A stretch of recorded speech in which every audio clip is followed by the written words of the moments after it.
করতলে জাল চিহ্নের ভূমিকা। তো আমাদের হস্তরেখায় বা করতলে যদি জাল চিহ্ন থাকে, তো কি ভূমিকা পালন করে এই জাল চিহ্ন আমাদের জীবনে ও ভবিষ্যতে, সেটা আজকে আলোচনা করব। কোনো জাতক বা জাতিকার হস্তরেখায় বা করতলে যদি জাল চিহ্ন পাওয়া যায়, তার স্বভাব চরিত্র এবং ভবিষ্যৎ কি হবে এটা আগাম জানতে পারবো। তো এই জন্য এর ভূমিকা গুরুত্বপূর্ণ এবং অনস্বীকার্য। তো আমি আজকে আলোচনা করব প্রতিটি গ্রহের সঙ্গে বা গ্রহের নিচে যদি জাল চিহ্ন দেখতে পাই, তাহলে সেই গ্রহ কেমন ফল দেবে।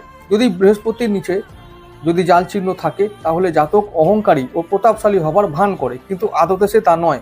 যদি রবির নিচে জাল চিহ্ন থাকে, তাহলে জাতক বা জাতিকা প্রতারক বা মূর্খের মতো কাজ করে এবং বদনামের ভাগী হয়।